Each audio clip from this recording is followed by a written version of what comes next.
자, 시작해볼까? 오늘이 며칠이지? 8월 9일? 오케이.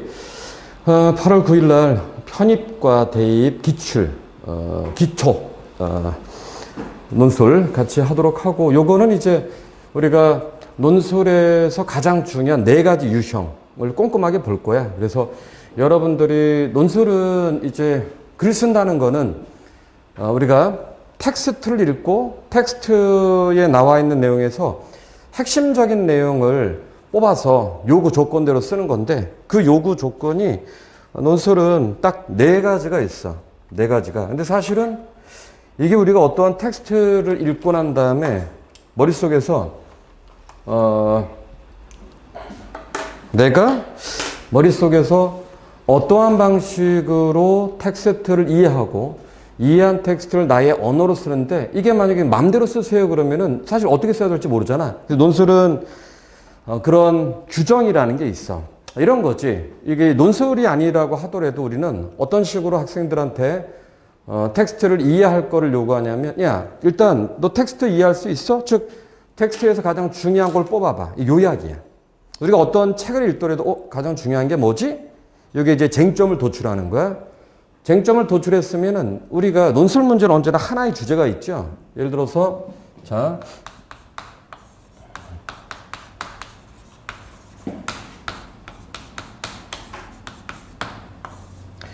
논술의 4유형, 대입이든 편입이든 똑같습니다. 대입이든 편입이든 모든 논술 문제는 하나의 주제가 있어.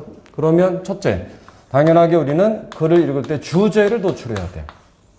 이 주제가 뭐냐 하면은 현대사회에 다양한 화제들이 있죠. 다양한 쟁점들이 있어. 쟁점이 있다는 말 안에는 이미 하나의 주제에 대한 여러 가지 관점들이 있는 거야. 그래서 논술 제시문은 보통 짧게는 2개, 길게는 4개 정도, 뭐 5개가 나오는 경우가 있는데, 그 제시문이 왜 나올까? 그럼 이 주제에 대해서 우리는 첫 번째 제시문, 두 번째 제시문, 세 번째 제시문, 네 번째 제시문이 있다는 건 이 주제에 대한 각각의 제시문의 관점의 차이가 있는 거야. 이렇게. 그래서 이 관점의 차이가 있다는 걸 먼저 뽑아야지, 있잖아. 그래서 너 이 주제에 대해서 각각의 관점의 차이를 뽑아낼 수 있니? 그게 요약이야. 그래서 두 번째는 바로 요약. 이때 요약이라는 건 바로 주제에 대한 관점의 요약이야. 주제에 대한 관점. 예를 들어서 논술 문제에서의 주제, 2017년에 연대 문제를 보면 연세대학교에서 이때의 주제가 평화였거든? 평화? 근데 이 평화가, 자, 첫 번째 제시문에서 평화라는 건 군사적 안정이야. 그 다음에 두 번째 제시문에서 평화라고 하는 건 물질적 안정이야. 그 다음에 세 번째 제시문에서 평화라는 건 정신적 안정이야. 바로 이게 뭐냐면 주제에 대한 관점이야. 그렇죠? 그래서 우리는 이 세 개를 봤을 때의 어떤 하나의 주제에는 다양한 주제에 대한 해석들이 존재한다. 그 관점들이 존재한다. 너 이거 정리할 수 있니? 처음에. 우리가 이제 앞부분은 좀 쉽게 갑니다. 왜냐면 여러분들이 머릿속에서 논술이 무엇인가에 대한 정확한 규정들이 있어야 되니까. 그래서 우리는 요약을 하는 건 그러므로 하나의 이 주제에 대한 각각의 관점을 요약하는 거야. 여기까지 이해가 되지. 그럼 우리는 문제는 어떻게 나오냐면 이렇게 나옵니다. 제시문 가의 관점을 요약하시오. 제시문 가를 요약하시오. 제시문 가나다라를 요약하시오. 이렇게 나와.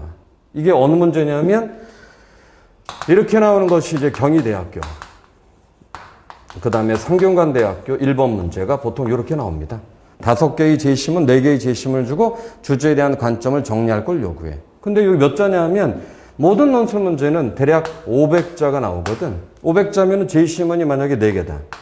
4개의 제시문이면 대략 120자, 120자, 120자, 120자 이렇게 나오겠지. 이해가 되죠? 오케이? 자, 우리는 그러면 오케이. 주제에 대한 관점을 찾는 게 요약이구나.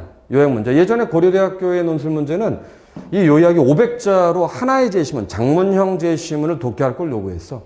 그건 뭘까? 여러분들 왜 비문학을 보면은 비문학 또한 7단락 정도 되잖아.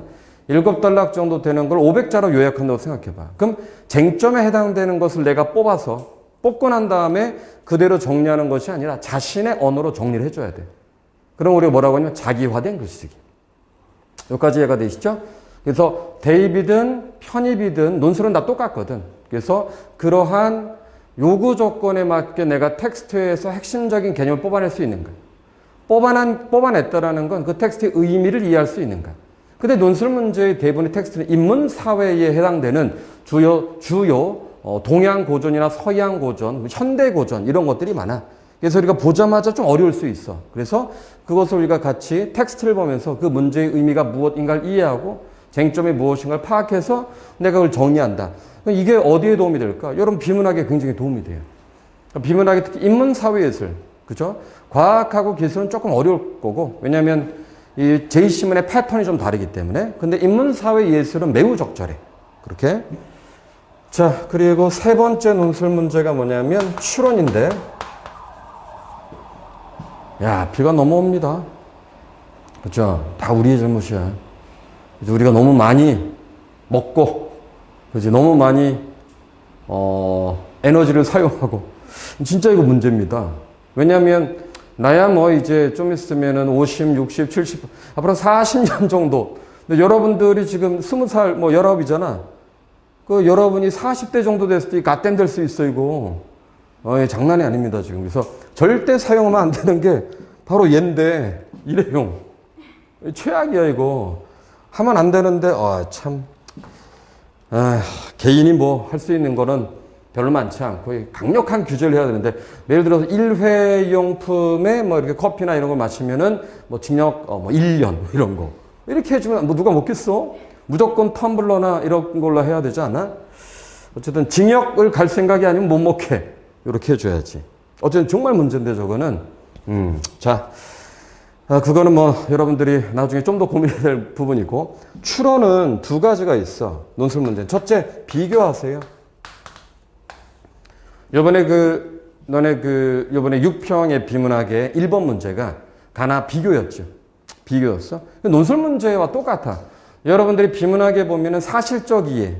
그죠? 일치 문제지. 그게 요약이야. 그 다음에 제2시문에 대한 비교. 이게 논술의 비교야.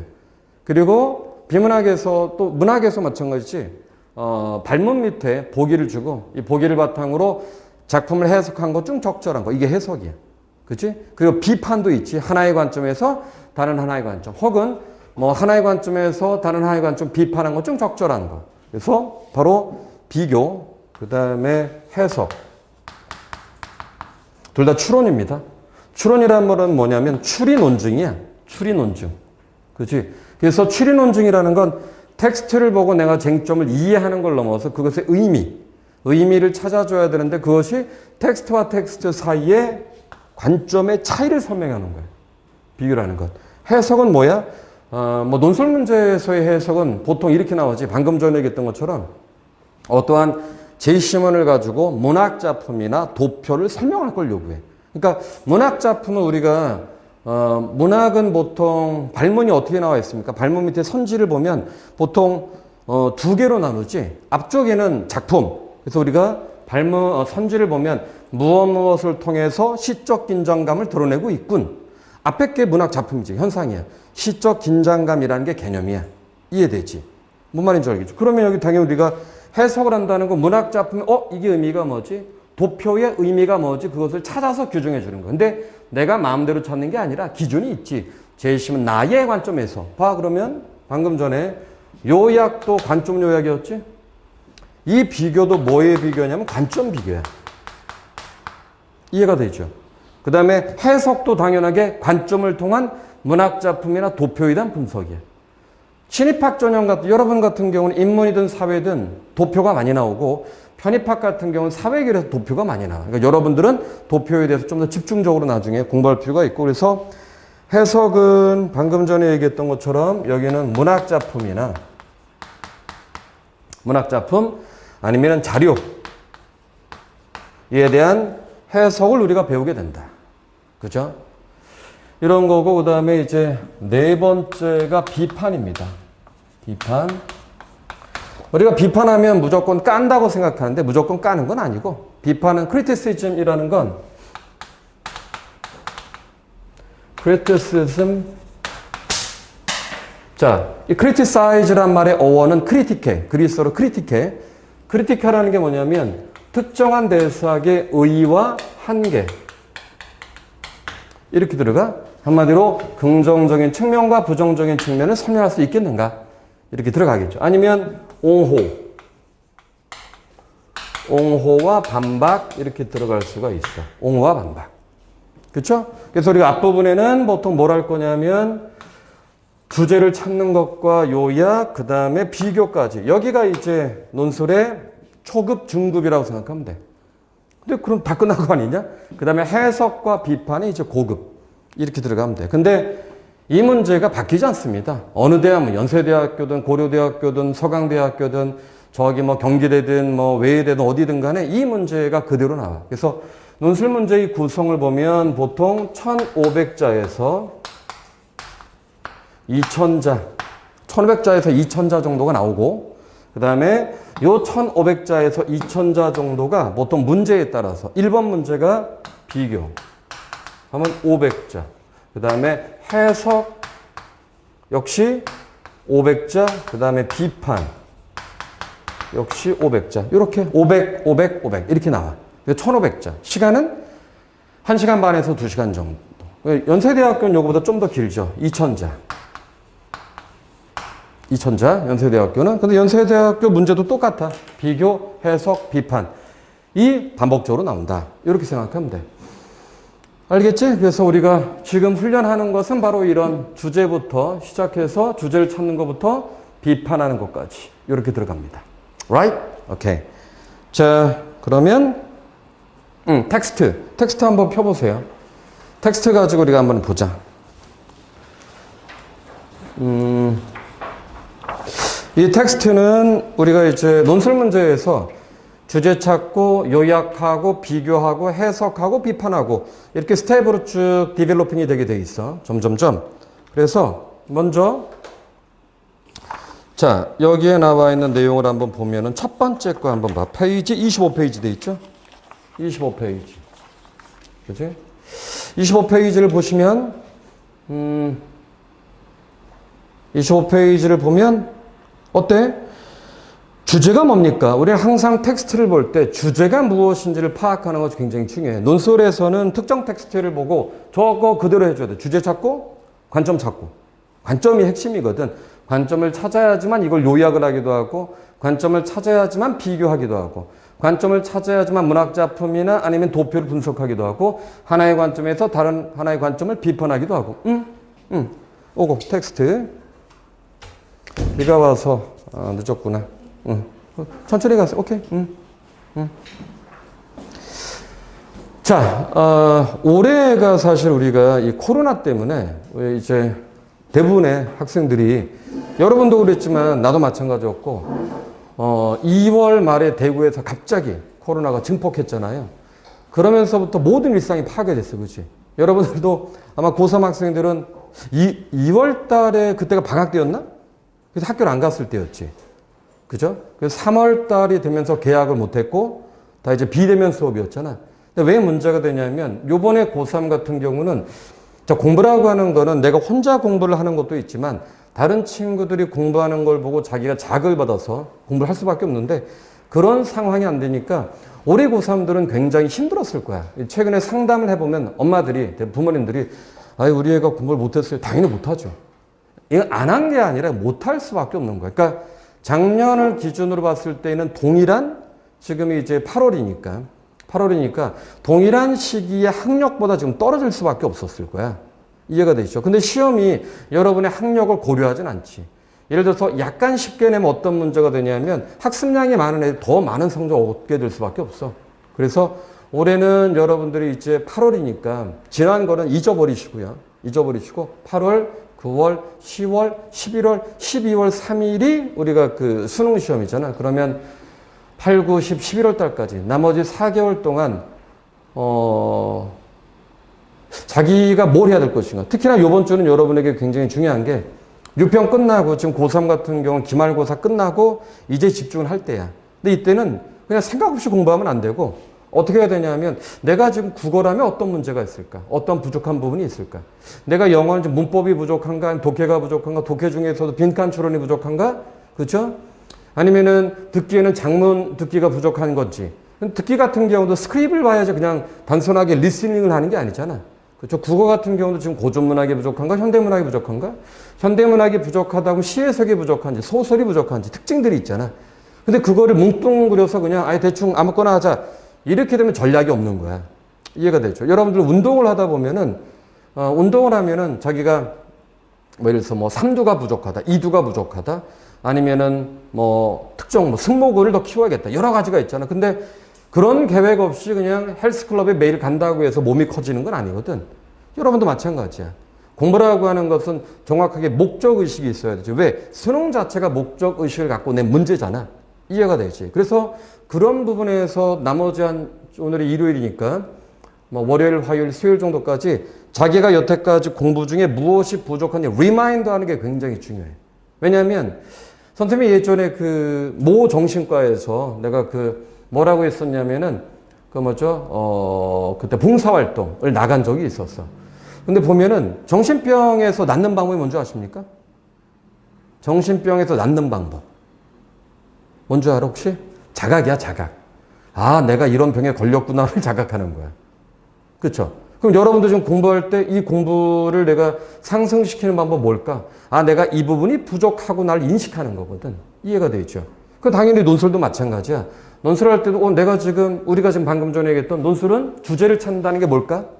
그냥 주제를 찾는 건 이러면 안 되고 아, 주제라는 건 전체의 제시문을 독해하는 방향이구나. 관점을 찾는다. 관점이라는 것은 하나의 주제에 대한 각각의 제시문의 핵심적 쟁점을 찾는 거구나. 그렇게 되지. 그러면 여기에 나와 있는 거, 그럼 비교라는 건 뭘까? 요약은 정리라면 비교는 차이를 설명해 주는 거잖아. 차이를 설명할 때 나의 거기에 생각이 나의 설명하는 과정에서 나의 의식이 개입될 수밖에 없어. 그런 것들을 생각하고 푸는 것과 아무 생각 없이 풀다 보면 모든 문제를 다 동일하게 풀 수밖에 없거든. 그래서 나머지 기간에 여러분들이 그렇게 공부하는 게 중요하고 또 하나가 이 공부라고 하는 건 논술도 마찬가지고 그 다음에 다른 과목도 마찬가지고 누구한테 배우느냐가 굉장히 중요한 거야. 이거는 예를 들어서 내가 어저께 그 학생들한테도 그런 얘기 했었는데 예전에 아동 언어 심리인가? 이 사람이 그 TV에 나와서 내가 다큐멘터리를 쭉 보고 있는데 재밌는 게 있더라고. 여러분들 왜 어렸을 때 참 이름이 뭐지? 응. 소영이. 예를 들어서 선생님 딸은 이제인데 그때 아동 언어인가 뭐 심리 전문가가 그렇게 하는 거야. 2살 정도 되고 3살 정도 된 애들 말을 제대로 못 하잖아. 그럼 애가 아빠 까까 뭐 까까 따기 뭐 이러잖아. 그러면 아빠가 우리 이제 까까 딸기 하고 이렇게 주면 안 된다는 거야. 어떻게 그럼 똑같이 까까 딸기 그러면 얘가 언어적인 그 능력이 발전하지 않는 거 어떻게 해야 될까? 까까 딸기 이러면 어떻게 해야 될까? 아빠는 이렇게 우리 이제가 지금 과자하고 딸기 중에서 고민하고 있구나. 아빠가 생각하기에 과자는 너 뭐 자꾸 먹게 되면 이빨도 썩고 안 좋을 것 같아. 딸기를 먹는 것이 너의 건강에 훨씬 더 좋을 것 같아. 이 딸기는 과일이라는 거거든. 사실 1살짜리 애가 뭘 알겠습니까? 근데 그렇게 해줘야 된다는 거야. 왜 그럴까?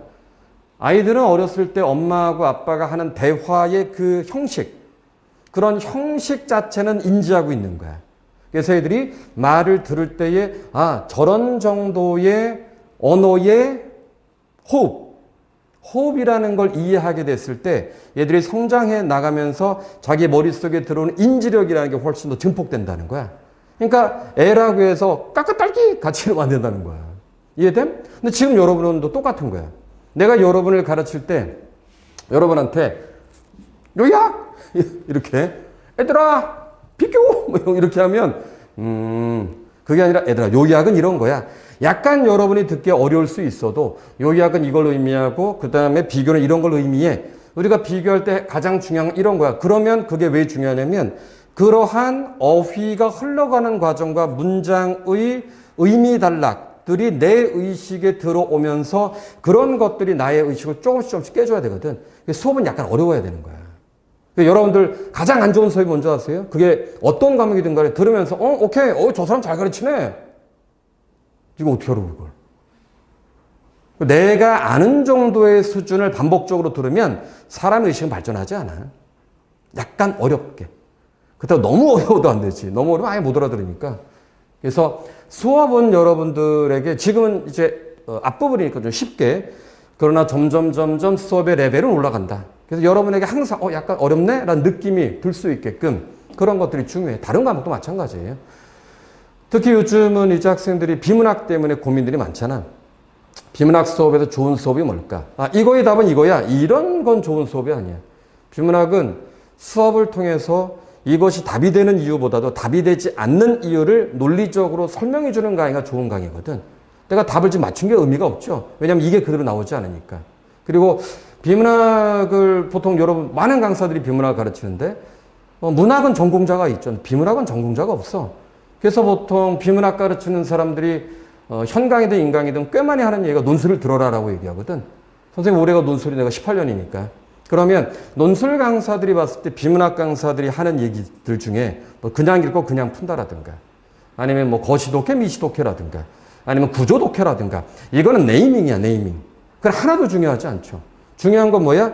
같이 읽어 나가면서 여기에서의 첫 번째 단락의 논리구조, 두 번째 단락의 논리구조, 이 논리구조라는 건 무엇과 연결이 돼야 돼? 나중에 선지의 정어 판단과 연결이 돼야지. 그거와 무관한 건 의미가 없는 거야. 그래서 가장 안 좋은 게 그냥 읽고 그냥 푸는 거지. 이걸 학생들한테 네가 마음대로 하세요 이런 거잖아. 그냥 읽고 그냥 푼다는 건 평소에 우리가 그렇게 하니까 그거는 방법론이 될 수 없는 거지. 이해가 됨? 그래서 그러한 수업, 내가 봤을 때에 내가 부족한 부분을 채워줄 수 있는 것들이 여러분에게 도움이 된다. 이해되시죠? 약간 어려워야 된다는 거야. 약간. 자, 그래서 첫 번째 거 한번 볼까? 우리 25페이지를 보면은 내가 먼저 설명을 하고 설명한 다음에 여러분에게 시간을 주고 그 다음에 글을 쓰게 한 다음에 그걸 가지고 이제 같이 첨삭을 하는 거야. 그래서 여러분들이 글을 쓰는 과정에서 어떤 식으로 글을 써야 될 것인가에 대한 방법론, 이걸 중심으로 수업을 한다. 자, 보면 25페이지를 보면은요, 고려대학교 기출문제인데 가나다는 아니고 가나 두 가지야. 거기에 보면 이렇게 되어 있습니다. 현대사회에 나타난 소비 현상과 관련된 글이다. 각각의 제시문에 함축된 내용을 모두 반영하여 소비 현상에 영향을 미치는 요인을 설명하고 현대사회의 소비의 특성에 대해서 논하시오. 이렇게 되어 있는데 우리는 지금 이걸 하는 건 아니고요. 거기다 씁니다. 우리는 뭘 할 거냐면 제시문 가와 제시문 나를 비교할 거예요. 제시문 가와 제시문 나를 비교할 거야. Right? 그러면 비교를 한다는 건 아까 얘기했지만 어떻게 합니까? 비교할 때 아까 여기지? 비교. 관점을 비교하라고 했지. 여기부터가 중요한 거야. 이건 실전 글쓰기. 글쓰기에서 자, 아까 비교가 대략 몇 자라고 했냐면 500자라고 했죠. 항상 우리는 글을 쓰기 전에 원고지라고 생각해서 포맷을 만들어줘야 돼. 틀을 만들어줘야 돼. 이 틀을 만들지 못하면 내가 어떤 식으로 글을 써야 될지 이해하지 못하는 거야. 그래서 보면 자, 가에서 소비의 원인은 A이다. 나에서 소비의 원인은 B이다. Right? 자, 지금 우리에게 중요한 거는 바로 앞부분의 주제야. 이거 주제는 소비의 원인이구나. 소비의 원인이구나. 이렇게 되죠? 그 다음에 모든 논술은 첫 번째 문장이 다 주장입니다. 이때 이 주장이라는 건 뭐뭐를 해야 한다는 말은 논술에 없어. 그 주장이 뭐야? 주장은 주제에 대한 개념 규정이야. 주제에 대한 개념 규정. 소비의 원인을 A라고 말하는구나.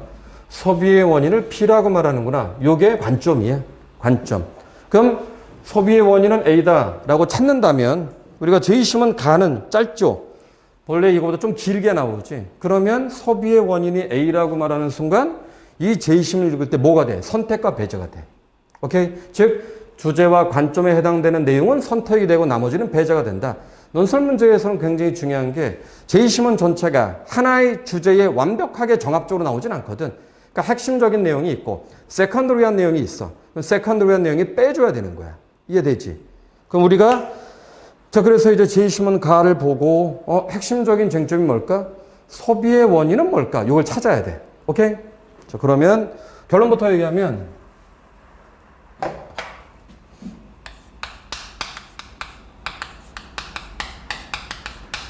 자, 가치 체계입니다. 그럼 이 두 단어, 우리가 소비를 하는 원인은 가치 체계다. 가치 체계라는 게 뭘까? 아, 그러면 우리가 여기에서 이제 어휘를 생각할 때 소비의 원인은 가치체계다라는 말을 리터럴하게 그냥 형식으로만 생각하면 안 되고 그 단어의 의미를 생각해야 돼. 예를 들어서 그게 뭐를 의미하냐면 이런 겁니다. 선생님 딸이 초등학교 3학년인데 내가 우리 딸한테 딸아 일로 와봐. 한 다음에 자, 딸 읽어봐. 그럼 우리 딸이 여땅땅한 사회 과정에 의해서 규정이 됩니다. 읽겠지? 읽을 거야. 바보가 이상 3학년 읽어요, 요즘은. 못 읽을 수 있으니까 바보라고 하면 안 되지. 읽을 수 있어. 자, 그런데 내가 우리 딸한테, 딸, 그러면 여성성은 사회화 과정에 의해 규정이 된다. 이게 의미가 뭐야? 이렇게 물어보면, 아빠 똥 싸네! 하고 도망가겠지. 맞죠? 두 가지 다른 거야. 읽는 것과 의미가 뭐야는 다른 거야. 근데 우리는 그냥 읽어요, 보통. 다 읽고 난 다음에 다시 생각하잖아. 읽고 난 다음에 다시 생각. 영어도 아닌데, 그쵸? 예를 들어서 뭐, to make the future better than the past, which is contaminated by mistakes and errors. 이렇게 하면, 그걸 쭉 읽어. 그런 다음에 쭉 읽고 다시 보지. 이상하지 않습니까? 근데 왜 읽어? 이해가 안 돼. 그냥 처음부터 to make the future, 미래를 better than the past, 과거보다 낫게 만들기 위해서.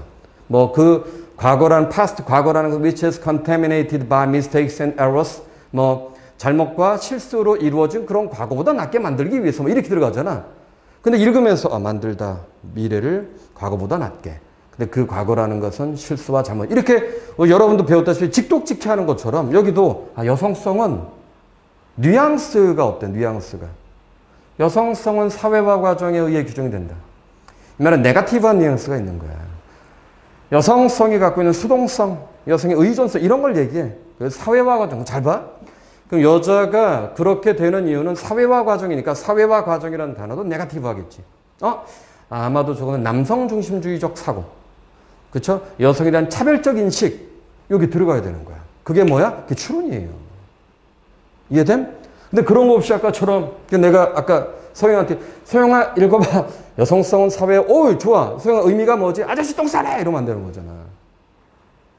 이해됨? 의미가 뭘까? 그게 인문사회 계열에서는 여러분들이 나중에 대학에 들어가서 텍스트를 볼 때 이 텍스트를 읽고 잠깐 이게 의미가 뭐지? 의미가 뭐지? 의미가 뭐지? 계속해서 자기 반추가 있지 않으면 그런 텍스트가 나에게 의미로 다가오지 않아. 뭔 말인지 아시겠죠? 그래서 여러분은 이런 걸 읽을 때에도 잠깐 여기서 말하는 의미가 뭐지? 가치체계가 뭐지? 그쵸? 그 우리는 어떻게 들어가야 돼? 소비가 뭐야? 소비.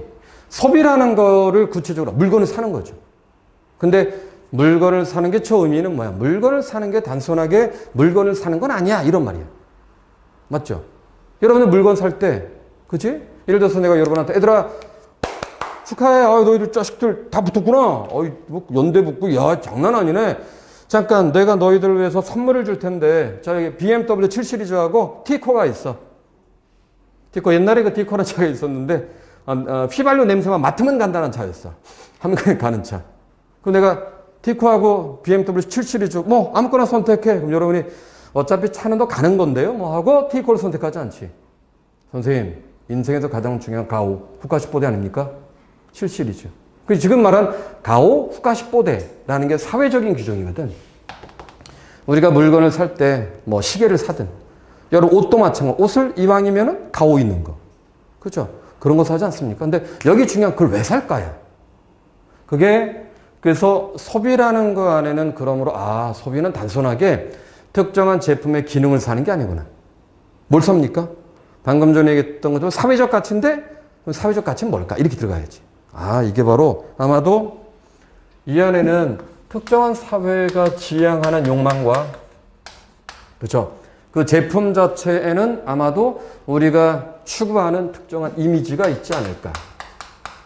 그리고 아까 얘기했던 것처럼 그런 제품에는 일종의 뭐가 있습니까? 사회적 지위도 있죠.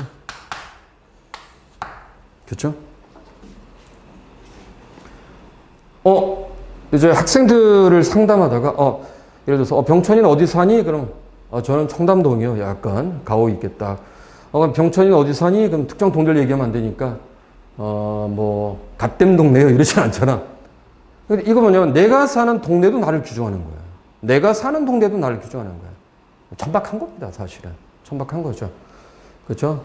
왜냐하면 우리나라의 중산층, 우리나라 중산층은 내가 기억하기에 그때 특정, 지금 좀 올랐겠지만, 월 500 이상의 월급, 이제 부부 합산하면 1억 정도 되겠죠? 1,000만 원.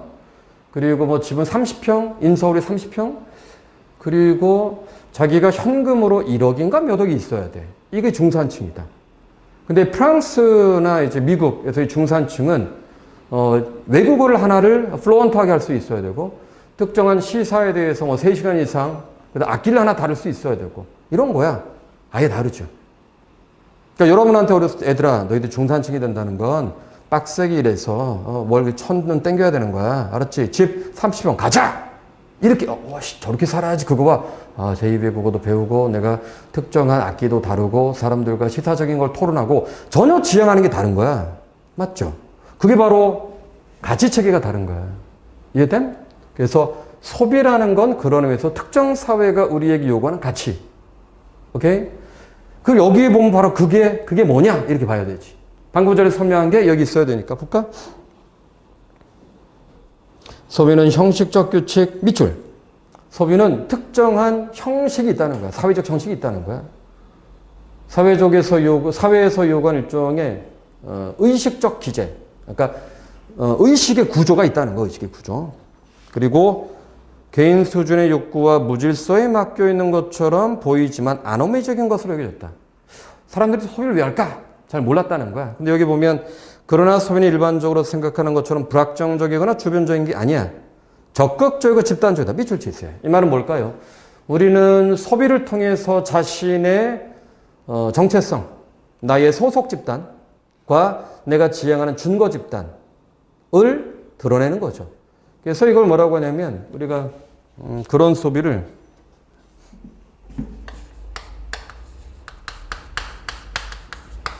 현실성 드러낸다.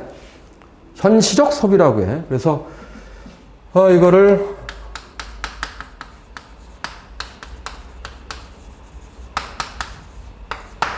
conspicuous consumption이라고 하는 현시적 소비라고 해. 소비할 때 과시한다는 얘기지. 과시적 소비. 아까 얘기했지만 어떤 걸 사는 건 중요한 건 인생에서 중요한 건 뭐야? 가오 후가시 뽀대 아니야? 이런 거죠, 한마디로. 그죠? 아까 BMW 7 시리즈. 그렇게 되는 거죠. 근데 소비라는 거는 그런 관점에서 물건을 파는 것도 있지만 여러분들 어때? 소비라는 건 물건만 파는 건 아니죠. 예를 들어서 잘 생각해봐. 우리가 선생님이 30살 정도, 31살에 그때 이제 그랜저 선전이 있었는데 보통 우리가 차 선전하면은 몇 기통, 몇 마력, 어떤 시스템. 우리나라 사람들 이런 거 별로 안 좋아해요. 그 당시 그랜저 선전이 뭐였냐면 영국의 고성 올드캐슬 있죠. 딱 이제 숲길을 그랜저가 쫙 지나가는데 거기에 이제 나뭇잎이 바짝바짝거리면서 그랜저 그 표면에 나뭇잎이 쫙 반사되고 그래서 클래식 음악이 쫙 흘러갑니다. 아무 말도 없어요. 클래식이 쫙 흘러가. 그랜저가 쫙 지나가. 몇 기통 이런 게 없어. 그리고 이 그랜저가 그 올드캐슬 문이 쫙 열려. 그러면 그랜저가 쫙 들어가면서 어떤 남자가 댄디한 옷차림에 그 남자가 그랜저에 탁 내려서 뒤를 탁 쳐다봐. 그러면서 멘트가 하나 딱 나와 그냥. 이 시대의 리더에게 바친다. 그랜저. 끝. 와, 그 보자마자 That's it. That's what I want. 이거잖아. 이 시대의 리더잖아, 리더. 그때가 그리고 얼마 후에 그랜저를 샀어요. 리더는커녕 여전히 팔로워야. 그죠? 근데 그 착각이라는 거지. 내가 그랜저를 사게 되면 리더가 된다? 똥 싼 얘기죠. 그렇진 않지. 이해됨? 어떤 특정한 상품 때문에 내가 리더가 되는 건 아니고 그게 이제 우리들에게 뭘 자극하는 욕망을 자극하는 거야. 욕망. 너 이 차 사면 넌 리더가 될 수 있어. 욕망에 대한 자극이죠. 이해됨? 바로 그런 것들이다. 그 제이시문은 그래서 그게 적극적이고 집단적이야. 근데 강제적인 도덕이다도 있어. 왜 소비가 강제적일까? 소비는 왜 강제적이야? 당연하게 내가 자발적으로 그걸 하고 싶어 그런 게 아니라 사회가 만들어놓은 암묵적인 질서가 나에게 강제되는 거야. 즉 이런 욕망은 나의 욕망이 아니죠. 여러분들이 나도 저걸 사고 싶어. 곰곰이 생각해보면 그게 나의 욕망이 아니라 타자의 욕망인 거야. 다른 사람들의 욕망인 거야. 그 욕망을 내가 욕망하는 거야. 우리의 욕망은 타자의 욕망을 욕망이 돼 있지. 근데 곰곰이 생각해보면 나는 내가 저걸 왜 살려고 했지? 그렇죠. 주의가 이제 특히나 그게 이제 광고가 우리를 자극해서 그런 얘기죠. 그래서 소비는 하나의 가치 체계이고 체계가 포함하는 집단 통합 및 사회 통제 기능의 요소를 지니고 있다. 핵심이죠. 소비는 긍정적으로 보면 사람들을 하나로 통합시켜. 이해됨? 내가 예를 들어서 대학생들은 그들의 집단 문화가 있잖아. 그 문화를 통해서 그 문화에 참여함으로써 나는 지금 대한민국 20대의 그 문화를 소비함으로써 내가 20대의 정체성을 갖는 거야. 혹은 긍정적으로는 통합하기도 하고 부정적으로는 통제하기도 하지. 어떤 의미야? 야, 너 지금 고3이 뭐 하는 거야? 그쵸? 고3이 지금 수능 공부하고 왜 깝치고 다녀? 그런 의미에서 그런 학습을 강제함으로써 이 학생들한테 20살 이전에 대학 들어가기 전에 학생들을 공부로 통제하는 것도 그 안에 의도가 있는 거지. 같은 맥락이죠. 오케이. 자, 그리고 나번입니다. 제시몬 나번. 제시몬 나번을 보면 어때요? 이거 도표죠. 그럼 우리는 지금 뭐라고 있습니까? 소비의 원인은 가치체계다. 나에서는 그럼 소비의 원인이 뭐야? 맨 앞에 나와 있는데 뭘까? 그쵸? 거기에 보니까 계층의 차이죠. 근데 이 계층 어떤 계층입니까? 정확하게는? 그쵸. 바로 소비의 원인은 여기는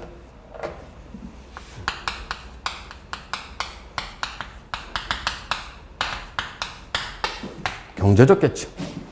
그치? 경제적 계층이다. 이 말이 뭘 의미합니까? 경제적 계층이라고 말하는 건 소비라고 하는 것 자체가 결과적으로 자신의 소득에 의해서 규정이 된다. 그죠? 생각해보면 당연하지 않겠어? 내가 월 예를 들어서 200을 번다. 월 500을 번다. 월 1000을 번다. 월 1억을 번다. 그렇죠? 우리가 이제 월 300을 번다. 예를 들어서 이 사람이 가장이야. 가장이 진짜 어렵겠죠. 300이면은 와이프와 같이 벌어서 500 정도 대략. 그렇게 되면 어떨까? 일단은 그 정도면은 일단 인사울에서 집을 사기 좀 어려워. 그래서 그렇게 되면은 outside of 서울 해야 되고, 그 다음에 아이들이 사립학교 가는 건 당연히 어렵겠고, 이 사람이 차도 외제차를 타는 건 어렵겠고, 아까 얘기했던 약간 그 천민적인 자본주의의 특성을 기반으로 한 인식으로 본다면, 이 사람이 해외여행 가는 거 가족과 함께 좀 어려울 수도 있을 것 같다. 즉, 그건 뭘 의미하냐면, 결국 우리의 소비는 경제적 조건에 의해서 규정이 될 수밖에 없다. 맞죠? 예전에 내가 삼성의 이건희 회장이 예전에 그 책이 뭐였지? 책 제목은 떠오르지 않는데 내용 중에 이런 게 있었어. 너의 자본의 한계가 너의 세계의 한계이다. 뭐야? 네가 버는 돈이 너의 세계야. 물론 그분은 그렇게 말씀하실 수 있겠죠. 그분의 세계는 전 세계니까. 근데 여러분 지금 그렇죠? 노머니지 노머니. 여러분은 돈을 안 벌잖아. 여러분의 세계는 없는 거야. 그렇죠? 그러면 오늘도 만약에 이건희 부회장이 이 똥을 딱 일어났어. 그렇게 생각해봐. 왜냐하면 이 소득이라고 하는 것은 바로 그 사람의 의식과 관계된다고 했잖아 아까. 내가 대학 때 학교 다닐 때 친구들하고 야 너 얼마 있어? 그렇지? 오늘 없네? 너 돈 좀 줘봐. 그럼 1,000원, 3,000원. 왜냐면 이제 학교 앞에서 포장마차에 술을 먹어야 되니까 다들 호주머니에다 돈을 넣어야 될 거야, 이렇게. 손을 넣어서. 이렇게, 나는 500원이 있어, 3,000원이 있어. 우리 때만 하더라도 5,000원이면 소주에다 오돌뼈를 많이 먹을 수 있었거든. 근데 생각해 보세요. 과연 우리 지금 현재 이재용 회장은 살면서 돈 때문에 손이 호주머니에 들어간 적이 있을까? 친구들이, 야, 재용아, 너 얼마 있어? 이렇게 할 것도 없겠고. 그리고 우리가 회사 생활 해보면은 카드 값이 나오잖아요. 그 다음에 이제 카드 명세를 보고, 이거 누가 썼지? 네가 썼지, 누가 썼어? 근데 이조영 화정은 살면서 단 한 번 카드 값을 본 적이나 있을까? 이조영 화정이, 요번에는 1,000억이 나왔네, 카드 값이. 아씨, 1,000억. 뭐 이런 느낌. 우리는, 카드 값 400만 원인데 뭐 이런 건데. 뭐가 달라? 그 사람 하면 살면서 단 한 번도 자기 신용카드를 본 적이 없을 거야. 알아서 김비서가, 박비서가. 뭐가 다릅니까? 성장 과정에서 인식이 다른 거야. 즉, 소득이라고 하는 건 그 사람의 의식을 규정하게 돼 있죠. 정확하게 소득이라는 건 선택의 자유를 규정하게 돼 있어. 내가 선택. 여러분들도, 맞아. 자본의 한계가 세계 한계니까 빡세게 벌긴 해야 되는데, 아까 얘기했던 천민으로 돈을 버느냐, 오직 돈밖에 몰라서 버느냐와 그 안에서 삶의 의미를. 그래서 아까 내가 이건희 회장이 자본의 한계는 그 세계 한계이다 라고 말하는 거, 뭐 기업을 하는 사람은 그럴 수 있겠죠. 근데 일반적으로 우리에게 자본의 한계가 세계 한계다라 그러면 좀 몇몇 사람을 제외하고는 세계가 거의 없는 거죠. 그래서 우리에게 위로를 주는 사람이 있지. 누가 비트겐슈타인이라는 철학자가 이렇게 얘기해요. 너의 언어의 한계가 너의 세계의 한계이다. 느낌 좀 오죠? 차라리 이게 낫겠지. 우리의 언어가 우리의 세계를 규정한다. 맞습니까? 그러니까 여러분들이 언어라는 거는 내가 특정한 책을 많이 읽어나가면서 이 세계가 갖고 있는 다양성을 배우는 거지. 예를 들어서 우리가 이제 하나의 예를 들고 다시 들어가겠습니다. 자, 우리 첫 시간이니까 왜 모든 논술은 우리가 개념 싸움이라고 해. 개념에 대해서 다양한 것을 이해해야 된다. 논술은 텍스트에 나와 있는 거를 남들이 보는 거를 내가 똑같이 보게 되면 변별력이 없잖아. 그렇죠? 그럼 어떻게 다양한 사고를 갖고 있는 게 좋지. 약간 말랑말랑한 의식이 있는 게 좋아. 그래서 존재라는 게 뭘까? 자, 이 화이트헤드라는 철학자가 존재를 세 가지로 얘기합니다. being,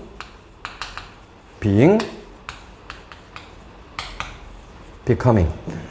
자, 이게 대문자로 쓰면 절대자가 돼, 절대자. 그죠? being. 이거는 잡존재. 오케이? 절대자 말고 just like you and me, 우리 같은 그런 일반적 존재. 근데 이 품사가 뭐야, 둘 다? 명사죠. 동명사. 명사란 말이 뭐야? 꼼짝 마 이거지. 그렇죠? 명사라는 거 규정하면 끝나는 거야. 근데 becoming. 이건 현재분사죠. 현재분사. 끊임없이 무엇이 되어가는 존재란 뜻이야. 어느 게 우리를 설명하는 데 보다 적죠. 우리는 절대자는 아니잖아요. 그렇죠? 깨달음 얻으면 몰라도, 그렇죠? 열반의 이름 몰라도, 우린 이런 존재냐, 이런 존재냐인데, 이런 존재는 명사. 야, 꼼짝 마, 이거 다들. 너 꼼짝 마, 명사. 그치? 근데, becoming이라는 건 끊임없이 무엇이 되어가는 존재. 우리가 누군가의 관계, 타인과의 관계를 통해서 우리는 영향을 주고, 영향을 받아. 우린 지금도 계속 변하고 있거든. 그게 바로 요거죠. 어때? 존재라는 단어를 이렇게 할 때와 이렇게 할 때와 이렇게 할 땐 달라. 아, 우리가 끊임없이 무엇이 되어가는 존재구나. 그래서 in the process of becoming somebody. 계속해서 무엇이 되는 in the process. 우리는 과정 속에 놓여 있는 거야. 그런 과정 속에 놓여 있는 거야. 지금 우리가. 벌써 여러분은 수업 들어오기 전과 지금은 많이 배운 거야, 이미. 아, 존재라는 게 저런 거구나. 그렇죠? 섭이라는 게 이런 거구나. 맞습니까? 사회적 가치라는 게 이런 거구나. 욕망이라는 게 이런 거구나. 맞지? 그렇죠? 그렇게 해서 여러분의 의식이 좀씩 커져가면서 우리의 세계가 커져간다는 거야. 이해됨? 그래서 인문, 나중에 여러분이 대학에 들어가서 인문사회학을 공부하는 건 바로 그런 거야. 나의 세계. 내가 이해하지 못했던 어떤 것들을 철학자들이 똥 싸는 얘기를 하는 게 아니라 우리가 몰랐던, 이거 이제 화이트헤드라는 철학자가 한 얘기거든. 이걸 들으면서, 아, 우리는 끊임없이 타인과의 관계, 타인과의 관계라는 건 무슨 말이야? 대상이 갖고 있는 타자에 대한 존중을 기반으로 해야지. 맞죠? 타자에 대한 존중을 기반으로 하지 못하면 이런 관계성에 의해서 우리가 변할 수 있을까? 아니지. 맞죠? 혹은 내가 누구를 만나느냐에 따라서 우리의 의식이 바뀌어. 누구를 만날까? 누구에게 어떻게 대할까? 바로 그런 것들이 바로 이 becoming이란 단어 안에 들어가 있다는 거야. 아, 그런 단어, 그런 단어로만 하는 게 아니라 우리의 삶과 연결해 본다면, 아, 그러면 당연히 소비도 마찬가지지. 내가 어떻게 소비하느냐에 따라서 내가 바뀌잖아. 끊임없이 나의 욕망을 채우기 위한 소비. 욕망이라는 건 무한합니다. 그렇죠? 여러분들 왜 차도, 자동차도 맨 처음에 여러분이 대학을 졸업해서 직장에 다니면서 차를 사게 될 거야. 그럼 차를 맨 처음에 뭐 아반떼? 신납니다. 나도 첫 차가 아반떼였는데 야, 이 시트를 딱 뜯는 그 느낌. 와, 씨. 드디어 네가 내 거구나. 나의 에마야, 가자! 막 이렇게 되는데 그러다가 이거 타고 다니니까 저 차가 더 좋은 것 같은데 그럼 이제 소나타. 그랜저. 그때는 그랜저가 이제 각그랜저라고 예전에 있었어. 각그랜저. 좋은 차였거든. 그러다가 이제 점점 국산차는 매력이 떨어지지. 이제 그 다음에 뭐 BMW든 뭐 벤츠든 벤츠를 타고 다니는데 내 옆에 갑자기 벤틀리가 쫙 와주는 거야. 눈물을 저 새끼는 뭐지? 나랑 같은 빛인데 나는 벤츠, 쟤는 벤틀리? 훨씬 더 가오 있어 보이잖아. 저걸 사야겠다. 벤틀리를 샀어. 벤틀리를 사고 보니까 벤틀리도 고급 버전 뭐 없나? 그 뭐지 그거? 포르쉐 뭐 이런 거. 결국 그렇게 살다 죽는 거예요. 그런 거 벌기 위해서 살다가 아까 얘기했던 자신의 내면과 그렇죠? 자기 자신의 진짜 욕망은 망각하고 살아간다. 제20년 나에서 말하는 경제적 계층의 차이라고 하는 거 결국은 여기서 말하는 핵심은 뭐야? 야, 소비라는 건 주체적인 게 아니라는 거야. 소비라는 건 계층에 의한 경제적 토대의 결과에 따라서 다르게 규정이 된다. 뭐 이렇게 되겠지. 그죠? 자, 요거고 그 다음에 넘기자. 어디를 보냐면 27페이지. 그래서 방금 여러분은 요거 좀 이따가 요걸 쓸 거고요. 요거를 먼저 쓰고 그 다음에 27페이지 하나만 더 설명하고 여러분이 이제 글을 쓰는 시간을 갖게 하겠습니다. 뭐야 이거?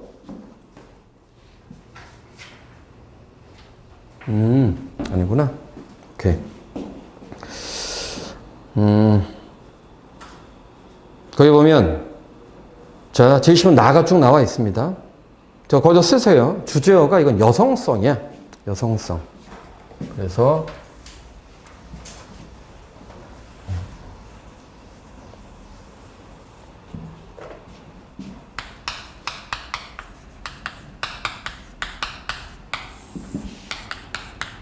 아까 얘기했던 이게 사회화 과정이거든.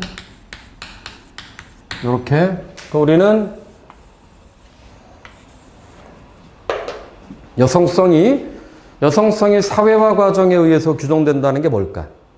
그쵸? 그럼 여기에서 여성성, 우리 두 가지를 봐야 돼. 항상 논술 문제는 주어와 수로만 보면 돼. 아까도 소비와 가치체계를 봤지? 소비와 경제적 계층을 봤어. 딴 걸 보는 게 아니야. 주어, 수로. 그래서 여성성은 사회화 과정에 의해 규정된다. 그러니까 이 여성성을 뭐라고 했으면 여성의 수동성, 의존성 이렇게 봤었죠? 그지? 그러면 이게 뭐에 의해서? 사회화 과정에 의해서 규정이 되는데 과연 얘가 뭘까? 얘가 뭘까? 그죠? 이걸 우리가 찾아내면 되는 거야. 그죠? 그래서 제20은 나를 한번 보면요. 핵심적인 내용을 보면 거기 네 번째 줄 한번 봐봐. 인간 사회에서 어떤 것도 자연적 밑줄 치세요. 이 자연적이라는 말은 선천적이란 말이에요. 선천적. 자연적이지 않고 다른 많은 것들처럼 사회화 밑줄. 그럼 이제 우리가 아까 혹시 이거하고 이거 좀 비슷하지. 사회적 요구. 여성에게 요구하는 사회적 이미지. 사회적 욕망. 그런 것들에 의해서 여성성이 규정이 돼. 근데 좀 더 그 밑에 들어가면 그 밑에 보면 한 8번째 줄 보면 여성은 자신의 호르몬이나 신비스러운 본능 밑줄 치세요. 이게 뭘까? 생물학적 선천성에 의해 규정되지 않는다는 거야. 생물학적 선천성. 오케이? 생물학적 선천성에 의해 규정되는 건 아니다. 그리고 밑에 보면 세상에 대한 자신의 몸과의 관계. 몸에다 밑줄 치세요. 몸? 그럼 이건 뭐냐면 여성의 몸이 우리가 자 사람의 몸은 영어로 두 가지가 있지. 바디, 생물학적인 몸이야. 그리고 바들리네스, 몸성. 그래서 이 앞에 이렇게 써보면 돼. 자, 사회적으로 암호화된 몸, socially encoded bodyliness. 사회적으로 암호화된 몸이란 뜻이야. 여기 몸과의 관계. 이게 무슨 말이야? 우리의 몸은 더 이상 개인적 몸이 아니야. 중립적인 몸이 아니야. 몸에 뭐가 들어가 있다? 사회적 가치가 개입이 돼 있다는 거야. 몸에 사회적 가치가 개입이 돼 있다. 오케이? 몸에 사회적 가치가 개입이 돼 있다는 말은 뭘까? 우리의 몸이 사회적인 기준에 의해서 규정이 된다. 이런 뜻이거든. 그게 또 뭘까? 사회적인 규정에 의해서 사회적인 규정에 우리의 몸이 개입된다. 예를 들어서 예전에 남자들은 2010년 전인가 한번 이런 일이 있었어.